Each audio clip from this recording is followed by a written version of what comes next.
Selamat datang di podcast Orang Kita. Perhelatan Akbar 2024 pemilihan umum telah berlangsung. Dan untuk kita masyarakat NTT tengah dalam proses perhitungan suara final di KPUD NTT maupun dari kabupaten kota. Dan salah satu kontestasi Pileg 2024 yang perlu kita bincangkan adalah kontestasi Dewan Perwakilan Daerah. Dan NTT telah memilih dari sekian banyak calon anggota Dewan Perwakilan Daerah, ada 4 nama yang sampai hari ini menduduki posisi teratas. Dan posisi pertama ada pada nama Dr. Stevi K. Harman.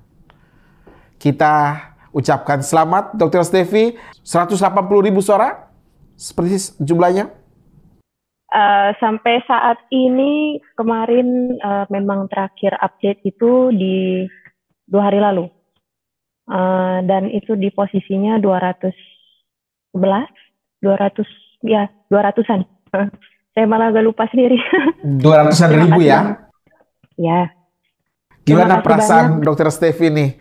Pertama kali masuk ke gelanggang politik dan langsung sukses di usia yang masih sangat muda. 28 tahun sekian ya, Dr. Stevi? Iya. Pertama-tama belum berterima kasih dulu. Saya sudah diundang ke podcastnya, Bapak. Saya sangat merasa terhormat. Dan yang kedua, saya terima kasih banyak ke pendukung-pendukung saya yang sampai saat ini mungkin saya belum kasih update karena saya pun masih dak-dikduk. Ini masih masuk rekap 62%. Walaupun di tim saya itu memang sudah kurang lebih 75%, tetapi ya kita kan harus percaya dengan penyelenggara. Kita lihat saja dari Sirekap, real count, sampai sekarang ini masih kami kawal terus di pleno kecamatan, 62% dengan posisi pertama. Terima kasih banyak. Saya sangat satu sisi saya merasa sangat terhormat karena berarti masyarakat NTT percaya saya. Yang kedua, saya merasa bangga karena ini merupakan suatu yang progresif ya, mereka bisa percaya perempuan muda. Begitu untuk di kancah politik nasional. Dan yang ketiga juga saya sebenarnya rasa deg-degan juga. Karena saya berarti ini beban saya di pundak, berarti ya saya harus tidak bisa mengecewakan yang sudah memilih saya, baik yang sudah memilih dan tidak memilih. Begitu. Jadi ya kita lihat. Kita terus kawal di kecamatan. Luar biasa, 200 ribuan per 75% rekap sementara ya. Artinya masyarakat NTT begitu percaya pada seorang perempuan, seorang muda, dan seorang dokter. Saya mungkin membayangkan betapa bahwa isu-isu kesehatan juga penting bagi kita masyarakat NTT ya, Dr. Stevi ya, isu stunting, isu-isu kesehatan ibu dan anak yang cukup banyak dibicarakan dalam beberapa tahun terakhir ini. Mungkin konteks-konteks itulah yang kemudian Dr. Stevi menduduki peringkat pertama perolehan suara untuk DPD. Bagaimana kira-kira komentar Dr. Stevi berkaitan dengan isu-isu kesehatan yang menjadi bagian tidak terpisahkan dari seorang Dr. Stevi ini? Ini saya mau cerita mungkin agak panjang sedikit. Ini boleh kami dengar. Iya, ini interesting karena memang di satu sisi mereka masyarakat, maksudnya NTT secara keseluruhan itu mulai sadar dan mulai membicarakan tentang kesehatan diri, bukan hanya kesehatan diri tetapi kesehatan masyarakat secara keseluruhan. Sehingga ketika saya kampanye, ketika saya turun ke masyarakat, mereka memang kasih semangat ke saya. Kasih semangatnya dalam arti, dokter, kami merasa ini kesehatan ini memang sangat penting. Jadi kami senang, dokter walaupun bukan datang bawa obat, mereka bilang begitu, bukan datang bawa obat, tetapi dokter bisa datang bertemu dengan kami untuk memberitahu, nanti menceritakan tentang diri dokter, kenapa seorang yang berkecimpung yang di dunia kesehatan mau di usia muda begini masuk di dunia politik begitu. Itu di satu sisi saya sangat merasa hebat sekali ya, masyarakat kita merasa kesehatan itu sangat penting untuk diperhatikan dan diperjuangkan, sehingga mereka sangat menerima baik seorang dokter yang masuk di politisi. Tapi memang di sisi lain masuknya saya di politik ini bukan tanpa pertanyaan, Bapak. Jadi banyak yang bilang saya ini seperti mau cari apa lagi sih? Mau cari apa lagi? Saya ini kan dokter, saya lulus dokter, saya di dokter Jakarta, saya lulus dari Universitas Indonesia, dan mau cari apa lagi? Gitu. Saya tiba-tiba saya masuk di politik ini, begitu. Itu tidak sedikit yang tanya begitu banyak. Dan saya tidak apa-apa, itu adalah pertanyaan kritis, dan saya selalu menjawab bahwa memang di paradigma kesehatan zaman dulu itu mungkin menganggap bahwa dokter itu sekedar praktek. Dokter praktek yang tunggu orang sakit di puskesmas atau rumah sakit, kasih obat. Kan begitu. Itu paradigma kesehatan lama lah. Sedangkan kalau paradigma kesehatan baru yang mau kita dorong sekarang, kita harus memperhatikan juga supaya masyarakat tidak jatuh sakit, gitu Bapak. Itu tuh sangat berpengaruh pada ketahanan kesehatan secara nasional. Maksudnya apa? Kalau orang sudah sakit, apalagi sakit-sakit yang berat, itu tuh bebannya tuh sangat berat, bukan hanya di keluarga mereka sendiri, kan begitu.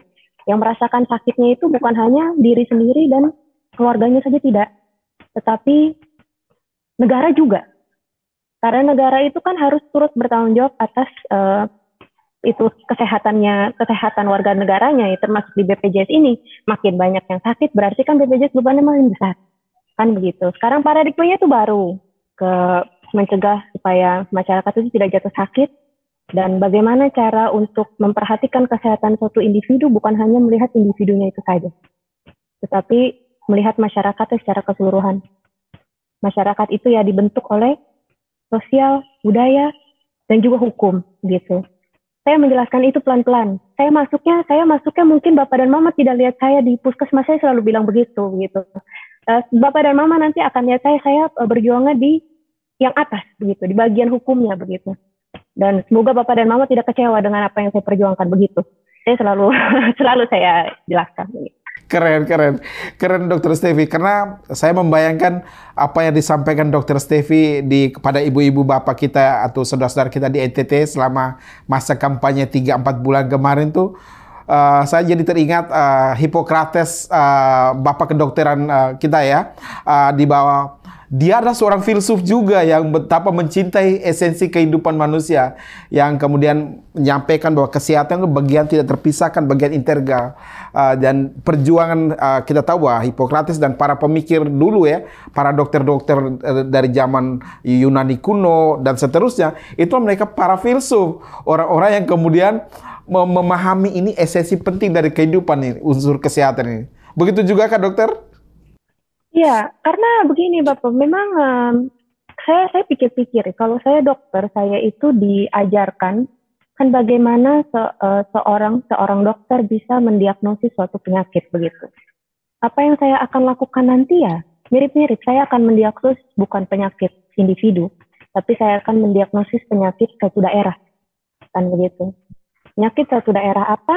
Ya, penyakit suatu daerah, ya kita bisa lihat selain di data ya kita turun ke masyarakat kan begitu, untuk melihat apakah pemerintah sudah memberikan yang baik untuk perspektif masyarakat ya gitu. Kan itu kan mirip-mirip lah dengan kerja seorang dokter begitu.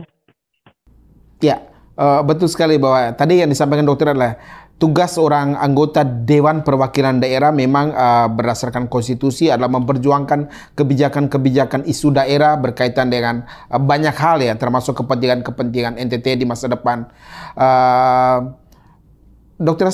Stevi sendiri melihat bahwa isu kesehatan ini yang akan menjadi fokus karena memang latar belakang background Dr. Stevi adalah dari kedokteran UI, di mana kita tahu bahwa UI ini adalah ladangnya kampus di mana-mana banyak orang berkumpul, yang pemikir-pemikir semua ya. Di situ berkumpul para calon menteri, di situ juga banyak. Dan kemudian tadi persepsi masyarakat kita yang Dr. Stevi mau cari apa lagi sih, seorang yang udah tinggal menjalankan tugas sebagai dokter, dapat duit cukup, nikmati hidup.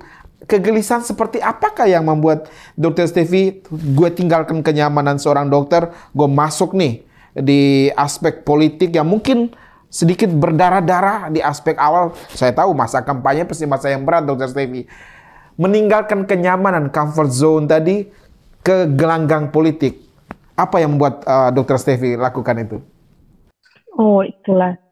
Saya ya banyak yang ini tuh sebenarnya tuh bukan ini pertanyaan tuh lucu bagi saya begitu. Oh gitu ya.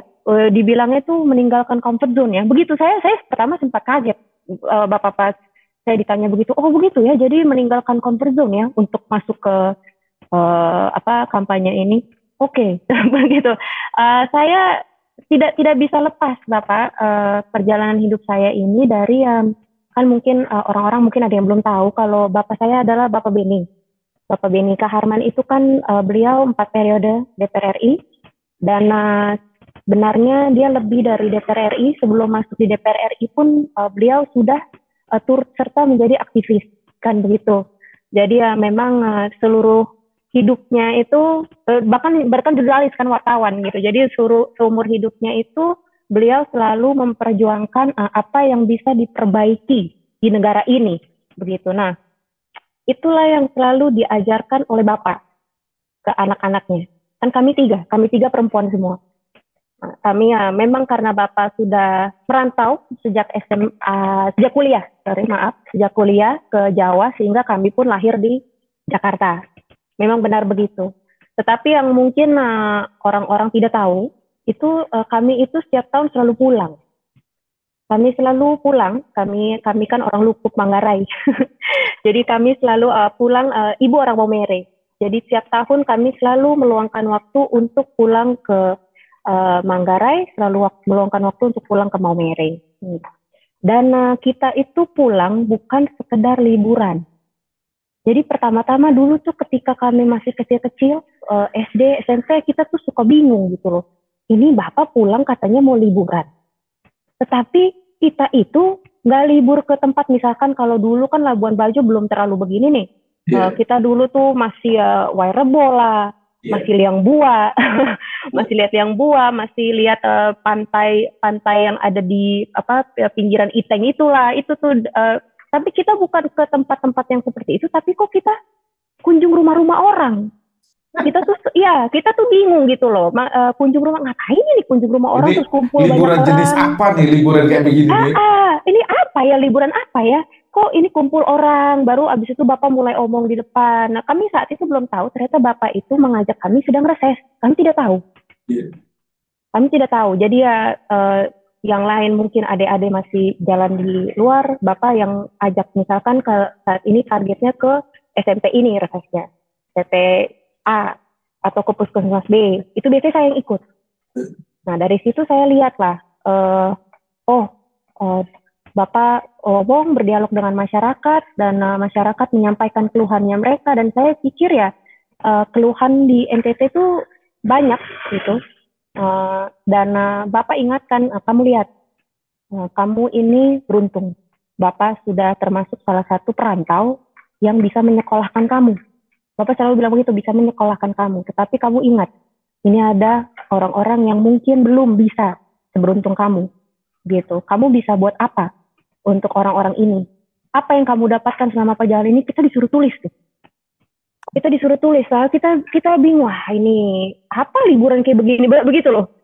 Ya, itu apa liburan begini? Setiap kali juga kita diajak misalkan jalan-jalan di Jawa. Disuruh tulis. Apa yang kamu dapatkan, kan begitu. Mungkin bagaimana saya dibesarkan itu, Bapak. Kalau saya pikir ya, kalau saya juga pikir nih, Bapak juga waktu itu diskusi sama saya, aduh, ini salah Bapak ya mungkin ya, kamu bisa semudah ini kok kamu semangat banget di politik ini gitu. Kamu bisa semangat banget sampai berapi-api gitu. Dan Bapak bilang, mungkin ini salah saya ya. Saya ajak kalian terus di kegiatan-kegiatan seperti ini, tapi menurut saya ya tidak apa-apa, Bapak, itu adalah pelajaran yang Bapak kasih ke kami, dan semoga ya itu adalah jalan saya yang terbaik lah, begitu. Bukan hanya saya di Jakarta sudah selesai, saya di Jakarta saja, tetapi apa yang bisa saya lakukan untuk ya untuk NTT begitu.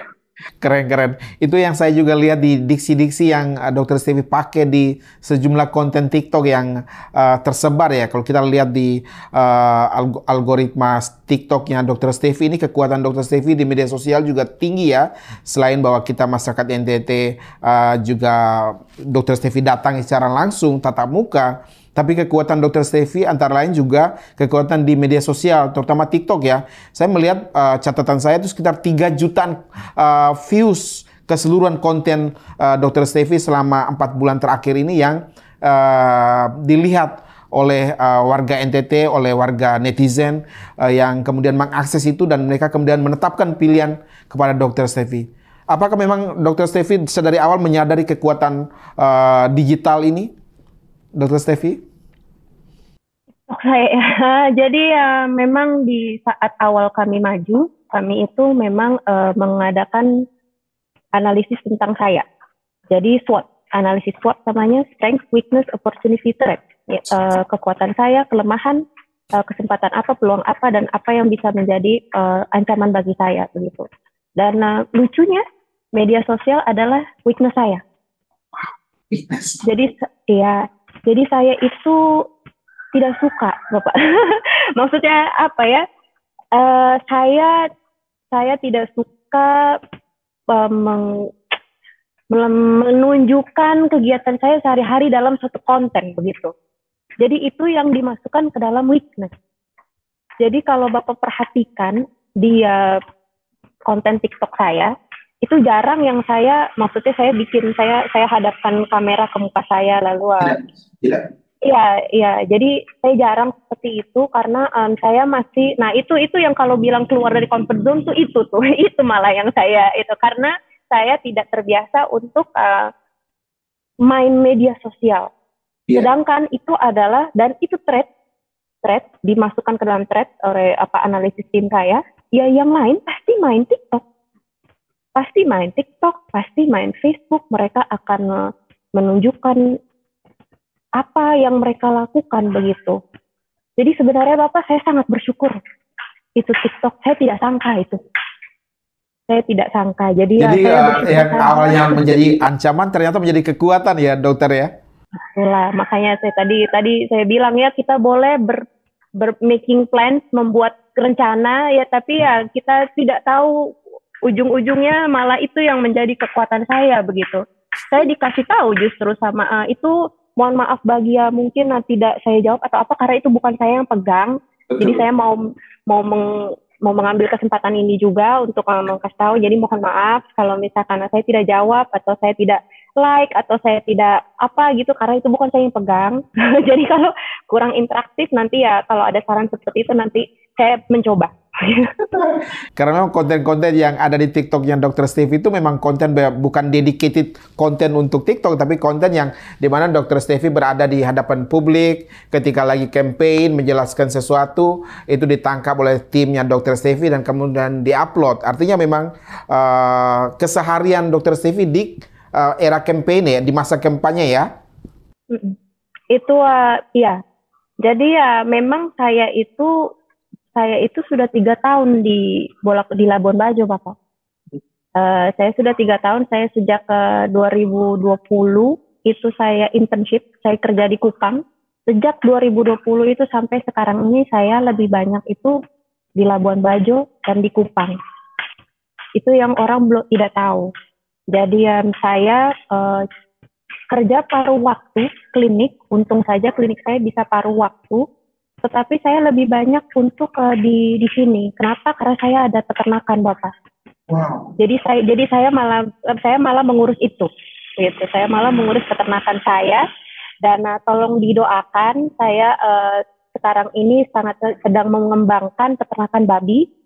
Jadi bukan hanya mengembangkan untuk diri saya sendiri, tapi ya mau melihat bagaimana caranya supaya peternakan babi secara keseluruhan ini bisa lebih baik lah di NTT ini.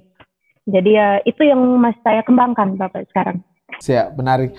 Dr. Steffi, Jadi tidak benar ya kalau ada yang sebagian orang mengatakan, oh Dr. Stevi menang mah hanya karena ayahnya seorang politisi senior yang 4 periode di DPR RI, sehingga dengan segala kekuatan yang dimiliki seorang ayahnya, kemudian Dr. Stevi kemudian bisa memenangkan kontes. Jadi sangat tidak benar karena 3 tahun Dr. Stevi sudah ada di NTT ya. Saya sudah ada di NTT selama 3 tahun. Mau bagaimanapun juga, Bapak, saya tidak bisa menghilangkan fakta kalau beliau kan Bapak saya. Iya. Karena itu kan Bapak kandung, mau bagaimana lagi? jadi, jadi, jadi orang lihat sama Harman juga ya saya mau bilang ya bukan nggak tahu, saya tidak kenal kan nggak bisa. Jadi ya memang kita tidak bisa pungkiri itu, Bapak. Memang privilege saya ada. Itu betul. Apa yang orang-orang bilang, dibandingin yang lain privilege ada sebagai anaknya politisi ternama, kan begitu. Dan kami merasa bersyukur tentang itu karena berarti ya kepercayaan NTT sangat-sangat besar untuk Bapak Beni sehingga bisa 4 periode menjadi DPR RI. Terima kasih banyak Bapak dan Mama. Memang privilege itu ada, tetapi prinsipnya adalah bagaimana kita menggunakan privilege itu dan bagaimana kita berbuat untuk orang-orang yang belum mendapatkan privilege seperti itu. Kalau saya sih begitu aja prinsipnya. Jadi bukan berarti privilege yang ada itu saya berarti tidak kerja keras. Gitu. Banyak ini anak-anak pekerja saya, anak-anak bimbing saya sangat bangga dengan mereka yang kerja di peternakan saya. Anak-anak PKL yang saya bimbing, PKL SMK Peternakan dan Pertanian yang saya bimbing, itu keluarganya adalah pendukung itu saya, pendukung militan saya. Militan. Jadi itu adalah yang saya di mana-mana saya bilang, ini adalah itu anak-anak bimbing saya dan ini adalah pendukung militan saya. Bukan pendukung militan Bapak Beni Kaharman, bukan, karena itu adalah anak-anak bimbing saya. Jadi saya selalu bilang begitu dan kalau orang-orang berpikir seperti itu wajar sekali dan saya tinggal pikir saja jika ini kita kawal terus dan Tuhan berkenan saya hanya tinggal membuktikan saja Bapak. Begitu saja. Keren Dr. Stevi.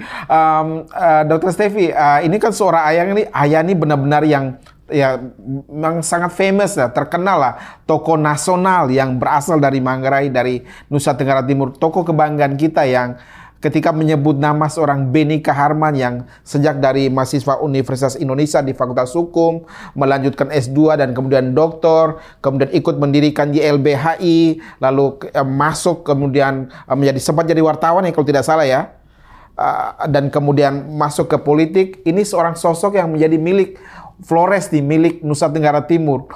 Bagaimana seorang Dr. Stevi melihat peran seorang Pak Beni nih sebagai ayah nih dalam membentuk Stevi seperti sekarang nih? Untuk pribadi dan keluarga ya, Bapak ya. Untuk pribadi dan keluarga, Bapak itu mengajarkan kami untuk selalu dua yang selalu diajarkan kepada kami. Satu, ingat adat kita orang Manggarai, NTT Manggarai cara lebih fokusnya karena Bapak selalu katakan ini karena adat Bapak bisa sekolah sampai Jakarta. Maksudnya ada pesta sekolah dan watwai orang Manggarai ya, Bapak bisa sekolah, kamu bisa seperti ini begitu. Jadi jangan lupa adat itu kamu selalu pegang teguh, itu yang nomor 1 yang Bapak selalu itu kita. Jadi saya walaupun saya tinggal di Jakarta nih, saya itu lucu ya, saya itu kan orang-orang di Jakarta kan nggak biasa tuh bikin ayam lah, lihat usus ayam lah, lihat kopi lah, kan nggak biasa. Tetapi tuh Bapak bilang kayak iya memang kalau di masyarakat modern memang itu tuh berarti kan dianggap kepercayaan lama. Tetapi itu adalah hal yang kalian banggakan dan jangan lupa untuk terus wartakan. Jadi itu adalah seorang Bapak yang saya tidak temukan di teman-teman saya. Jadi saya menganggap penting untuk saya ceritakan di sini karena Bapak di teman-teman saya nggak ada tuh yang bilang kayak jangan lupa ya kamu potong ayam tiap tahun. Kamu ini sekarang kan saya sedang ini Bapak sedang tesis S2. Jangan lupa minta izin dulu sana. pergi berdoa, pergi bikin ayam, kan nggak ada maksudnya. Nah itu adalah salah satu uniknya Bapak Beni yang mengajarkan ke saya. Yang kedua itu adalah jangan lupa di setiap hidup ini kamu harus ready, kamu itu harus siap, kamu harus membekali diri kamu itu dengan kemampuan yang membuat kamu itu unik, gitu, membuat kamu unik, tidak ditemukan di orang lain. Apa? Kamu dokter umum tuh biasa, dokter umum UI, ratusan orang dokter umum UI, begitu. Kamu tuh apa? Hebat kamu apa? Nah, dan kamu tidak bisa tunggu duduk manis, tunggu peluang. Peluang itu kamu cari. Nah, bagaimana peluang dan apa yang kita pelajari itu bisa klop, yaitu di situ keberuntungan. Tetapi kalau ada peluang dan kamu tidak ready, ya peluang itu akan miss opportunity. Begitu. Itu yang kedua. Itu yang itu adalah ajaran Bapak untuk saya. Yang ketiga tuh tough love-nya. Jadi maksudnya Bapak itu sebenarnya sayang kita, tetapi beliau itu karena orangnya realistis, jadi beliau selalu ingatkan gitu. Misalkan saja di kemarin tuh Bapak H-1 ada cerita lucu, H-1 pemilu tanggal 13 Februari. Saya sudah bilang, Bapak, kita nih udah kerja keras. Masa sih kerja keras sudah dilihat Tuhan? Terus ya beliau dengan santainya bilang, ya tapi kadang-kadang di politik memang kerja keras bukan yang menang. Jadi ya bukannya saya ditenangi begitu, tapi ya begitu bilangnya, realistis dan tidak. Tapi kelebihan kita adalah kita kerja keras dan terstruktur, begitu. Itu pasti berhasil. Begitulah. Keren. Jadi ingat adat tadi salah satu yang poin penting di awal. Jadi betapa kuatnya ya, maksudnya sudah meninggalkan bayangkan Pak Beni sudah puluhan tahun ya meninggalkan Manggarai ya, dari usia tamat SMA di Manggarai kemudian lanjut ke UI di Jakarta. Sekian tahun beliau masih tetap ingat adat dan diajarkan kepada ketiga anaknya, dan kemudian setiap pulang kampung juga tetap menghormati adat. Bagaimana seorang Stevi melihat adat Manggarai, adat Flores, adat NTT secara umum nih, Dr. Stevi? Kita ini memang satu yang kayak adat ya, itu adalah kekayaan kita sebenarnya, adat, dan itu memang suatu hal yang bisa dijadikan potensi sebenarnya. Adat ini karena saya lihat paket-paket, kalau cerita sedikit saja nih yang lagi didorong kan Labuan Bajo. Saya lihat paket-paket pariwisata yang justru diminati oleh orang-orang itu ya paket wisata budaya sebenarnya, yang kurang didorong. Malah ini didorongnya ya padar, and then snorkeling, and then itu bagus. Tetapi ya adatnya ini loh, rumah adatnya, terus tarian adatnya, lagu-lagunya kita, begitu. Nah itu tuh yang bisa dijadikan potensi sebenarnya untuk pariwisata. Dan saya juga waktu itu pernah ikut terbang. Saya ikut terbang kemarin di Ngada, dan saya lihat interesting sekali, turis-turis Jepang lagi lihat kita lagi menari rebah itu, dan itu adalah suatu potensi yang sangat besar yang bisa dijual, kekayaan besar NTT. Tapi ada satu sisi negatifnya juga, ada positif ada negatif dong, saya harus bilang, karena saya adalah seorang yang sudah pengalaman. Saya ini punya perusahaan di sini, dan 100% tenaga kerja saya kan anak-anak kami, anak-anak kita, begitu. Kadang-kadang adat ini yang membuat mereka terhambat dalam pekerjaan. Maksudnya apa? Mereka itu kalau misalkan adat pulang, misalkan adat yang meninggal, atau adat apa yang mungkin bukan keluarga langsungnya, itu mereka harus pulang. Nah itu sungguh disayangkan, karena kalau saya mengerti. Saya orang sini, jadi saya ya sudah, tetapi tolong pulang jangan 1 bulan, kan begitu. Saya hanya bilang begitu. Saya sudah tahu. Mereka izin 3 hari, nanti pulang 1 bulan. Saya sudah mengerti itu. Ya bisa saya lakukan adalah saya komunikasi dengan mereka. Tolong kalian ini 1 bulan. Kalau kalian nanti di masa depan ini perusahaan banyak masuk ke sini, ini mereka tidak akan toleransi loh. Itu yang bisa saya lakukan. Saya tidak bisa omong apa-apa lagi. Karena memang itu kan sudah sudah mereka memang tinggal di sini, dan itu adalah fakta, itu adalah hal yang mereka anggap sangat penting. Saya mengerti itu, tetapi saya ingatkan mereka gitu. Saya mengerti, tetapi orang lain belum tentu. Jadi kalau misalkan kalian protes tentang lapangan pekerjaan atau apa, ya tolong yang ini diperhatikan juga. Begitu. Itu saja yang bisa saya. Siap. Dokter Stevi, ini kalian nanti bakal 4 orang ya mewakili NTT di Dewan Perwakilan Daerah yang sekarang ada. Dokter Stevi, kemudian Angelo Wakekako, kemudian yang ketiga ada nama El Asamau, kemudian yang keempat mungkin Ibu Hilda Manafe akan menjadikan 4 kekuatan DPD di NTT.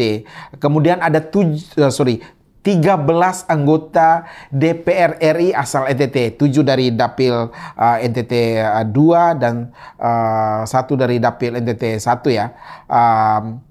Akankah rencana misalnya dulu pernah dibahas bahwa akan membentuk semacam kaukus NTT untuk kemudian sama-sama membincangkan isu NTT di kancah nasional? Oh, iya. Ini sebenarnya untuk ini terlepas dari yang DPD dan DPR RI ya. Tapi ya kan memang kita kan ada kaukus perempuan politik tuh. Kaukus perempuan politik. Nah, ya mungkin saya pada awalnya ya untuk start saya bergabungnya di situ saja. Tetapi itu juga ide bagus ya, karena sebenarnya kita tahu semua Dewan Perwakilan Daerah itu kan memang sama-sama mempunyai kedaulatan tinggi karena dipilih rakyat, tetapi dengan wewenang yang terbatas, kan begitu. Jadi komunikasi kaukus seperti ini yang menghubungkan DPD dengan Dewan Perwakilan Rakyat dari NTT yang mempunyai wewenang yang sangat lebih luas itu sangat-sangat penting supaya DPD itu hasil kerja DPD itu bisa terlihat lah gitu, karena kita tahu semua itu wewenang terbatas dan semuanya yang ketok ya DPR. DPD dikit-dikit untuk cari suara, dikit-dikit pemekaran provinsi lah, pemekaran kecamatan lah, padahal intinya kan bukan itu. Intinya adalah bagaimana DPD dengan kewenangan yang terbatas ini bisa menempatkan posisinya sebaik mungkin untuk menjalankan pekerjaannya dengan wewenang yang terbatas ini. Nah, salah satunya adalah koneksi dengan DPR RI ini, begitu. Dan itu sangat-sangat penting. Itu yang saya rencanakan, tapi ya saya tidak janji. Saya jadi dulu. Saya jadi dulu, karena ketika saya jadi, saya terus semoga amanah dan saya akan berusaha 100% memberikan diri saya yang terbaik untuk itu. Itu adalah hal yang penting. Amin, amin. Dan nanti Dr. Stevi akan menjadi kolega dari ayahnya. Jadi DPD dan DPR RI sama-sama memperjuangkan kepentingan NTT. Jadi hubungan ayah anak di rumah, tapi hubungan kolega di urusan politik. Bukan ini Dr. Stevi? Iya, saya sangat bersyukur Bapak karena banyak yang ingatkan ke saya, gampang bicara di luar sistem. Banyak ingatkan ke saya, gampang kamu bicara di luar sistem, coba kamu ikut di dalamnya. Apakah bisa jalan sesuai dengan idealisme yang selama ini kamu mimpikan, selama ini kamu pikirkan. Begitu banyak yang ingatkan saya seperti itu. Jadi saya bersyukur punya seseorang yang dekat ke saya untuk menjadi moral kompas. Moral kompas di tengah kita bilang lautan politik ini, supaya mengarahkan saya untuk melakukan apa yang bisa saya lakukan tanpa kehilangan idealisme saya pada saat pertama kali masuk politik ini, begitu. Jadi saya anggapnya itu saja, begitu. Syukurlah mentor saya tidak jauh-jauh, begitu. Mentornya ayah sendiri ya, mentor politiknya. Siap, Dr. Stevi, terima kasih banyak atas percakapan yang luar biasa, diksi-diksi yang Dr. Stevi sampaikan dan pilihan-pilihan kata tadi kami melihat bahwa ada upaya serius dari seorang Dr. Stevi, tidak hanya menggunakan privilege anak dari seorang politisi ternama, tapi benar-benar ingin mendedikasikan diri bagi kepentingan NTT melalui perjuangan yang 5 tahun ke depan diemban sebagai anggota Dewan Perwakilan Daerah asal NTT. Amin Tuhan. Ya. Sukses selalu. Closing statement, Dr. Stevi, untuk para pemilih, pendukung, dan warga Nusa Tenggara Timur kita. Silakan, dokter. Ya, jadi halo Bapak Mama, bersaudara semua. Pada sore hari ini saya beruntung bisa diundang ke podcast Orang Kita. Terima kasih banyak, saya merasa terhormat. Untuk para pendukung di seluruh Nusa Tenggara Timur, terima kasih banyak. Saya sangat bersyukur, saya sangat kaget atas kepercayaan yang Bapak Mama berikan kepada saya. Semua keraguan, semua apa yang Bapak Mama takutkan, apa yang Bapak Mama sampaikan kepada saya ketika saya turun bertemu Bapak Mama semua, saya akan selalu ingat. Kalau saya tidak ingat, ingatkan orang-orang yang ada di sekitar Bapak dan Mama, saya pasti akan selalu terjangkau.